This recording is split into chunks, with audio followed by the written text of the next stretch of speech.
ल म डिरेक्टर साहबलाई गर्छु ल एक्सेप्ट आउनु भयो कि ओके एकछिन पखाए कसलाई गर्नु भन जुरे अनि कतिचोटि हजुर आउनु भयो ल हेलो हेलो नमस्ते नमस्ते हेलो हेलो नमस्ते ल हाम्रो डाइरेक्टर साहब आउनुभयो हाम्रो लाइभमा नमस्ते नमस्ते हेलो नमस्ते माथि साहब हाम्रो अलिस भाइ हुनुहुन्छ अलिस हाम्रो फिल्म विजय ब्याकग्राउन्ड म्युजिक पल्स सर नमस्ते हजुर आराम हुनुहुन्छ ब्याकग्राउन्ड स्कोर एकदमै राम्रो गरिदिनु भएको छ फोली राम्रो छ सबै चिज राम्रो छ धन्यवाद थ्याङ्क यू सो मच है हजुरको मुभीहरू राम्रो भइरहेछ मोरमा पनि काम गर्न मौका पाएको थिएँ होइन थाहा छ मलाई थाहा छ एकदम थ्याङ्क यू मोरदेखि नै तपाईँलाई एकदम धन्यवाद भयो मैले गिरिराज गिरी हाम्रो घिमिरेजीसँग चाहिँ सधैँ अलेसीलाई थ्याङ्क यू भनिदिनु भन्दै थिएँ मैले सधैँ ए हजुर थ्याङ्क यू त्यही त म भेट्छु भनेर सोचिरहेको थिएँ हुन्छ एकदम राम्रो भएको छ खुसी लाग्यो सबैसँग लाइफमा जोड्नु पाउँदा हजुर अनि अलिसले खतरा काम गरेछ है त्यो ब्याकग्राउन्ड म्युजिकको काम चाहिँ बवाल भएको छ हो हजुर हजुर हुन्छ अझै राम्रो गर्नुहोस् है थ्याङ्क यू म त सुनिका खोजिँदैछु पल अनि सान के छ हालखबर ठिक छ चिन्यो नि साहब डाक्टर साहबलाई कस्तो हुनुहुन्छ चिन्यो कि नै ठिक छ हिजो सानको डबिङ हेरेको थियौँ डबिङ राम्रो भएको रहेछ चिन्यो कि नै भन त उहाँलाई म चिन्यो को म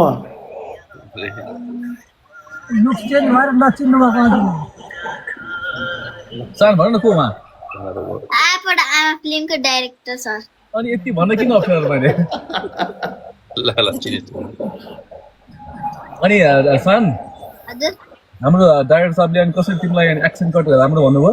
माया गर्नुभयो हजुर हो डर त लागेन नि धेरै नै हो पल उषा जोडौँ न उषालाई उषाको नै आएन म हेर्छु हेर त उषा हुनुहुन्छ उषालाई भन्नुहोस् त यता आउनुलाई रिक्वेस्ट गर्नु मेरो त ल 150 भन्दा बढी छ यार तखन ल म हेरिरहेको छु उषाजी आउनु भएको छैन है उषाजी आउनु भएको छैन सान हजुर अब के अरे अनि अब अरू के भन्नु छ बाबु फेरि भन्नु त हाम्रो डाक्टर साहब अगाडि के भन्नु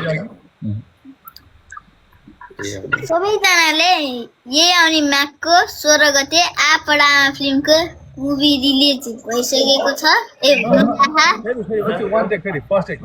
तिमीले अघि राम्रो भएको थियो फेरि ल एक्सन ल फेरि भन नमस्ते सबैजनालाई म सानाजगारी यही आउने माघको 16 गते आफबाट आमा फिल्मको मुभी रिलिज हुन्छ यो अघिसम्म यति राम्रो भनेको थियो तपाईँलाई देखि नर्भस भएको रहेछ ल हेर्दा आबाट आमा पछि त रिलिज हुँदैछ तपाईँको नजिकको फिल्म हलमा गएर हेर्नु होला भने हो कि तिमीले अघि हजुर ल भन फेरि भन एकचोटि फेरि भन ल एक्सन एक्सन भन ल यही आउने माघको 16 गते आफबाट आमा फिल्मको मुभी रिलिज हुन्छ हजुरहरू पनि नजिकैको फिल्म हलमा गएर हेरिदिनु होला गुड गुड गुड आएको होइन आबाट आमा भन्ने फिल्म भन्ने आबाट आमा फिल्म है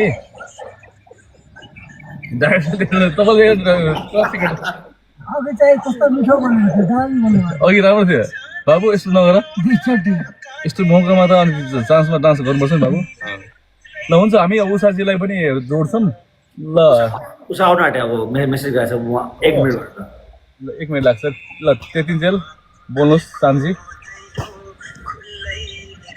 अनि अस्ति हामीले हेरे ऊ चाहिँ कहिले आउँछ त्यो होइन उसले हेरेको होइन त्यो गीत सुनाएको थिएँ मैले गीत त्यो चाहिँ 29 गते हामीले थिएटरमै एउटा प्रोग्राम गर्दैछौँ ए हजुर अब अर्को मन्डे 29 गते आउँछ ठ्याक्कै मन्डे अब मन्डे मिलाएको थियो त्योहरू अनि मन्डे चाहिँ त्यो चाहिँ हामीले सबै मिडिया बोलाएर हामी थिएटरमै प्रोग्राम गर्छौँ अनि त्यसपछि सायद 4 बजेसम्ममा गीत आइपुग्छ होला 3 बजे प्रोग्राम गर्छ होला हामीले 4 बजेसम्ममा त्यो गीत आउँछ त्यो गीत चाहिँ यो फिल्मको सबैभन्दा राम्रो गीत सबैभन्दा मान्छेले मन पराउने गीत हाम्रो फिल्मको टाइटल सङ हो पलले अघि त्यो स्ट्याटसमा हाले पनि रहेछ त्यो गीतको वर्ड लेखेको छ होइन अनि त्यो गीत चाहिँ राम्रो आमा आबाट आमा ल हजुर पनि दाङतिर आउनु पर्यो है अब रिलिज बेलामा पुरा घुमिन्छ रिलिजको बेला आउनु पर्यो अनि सुन्नु न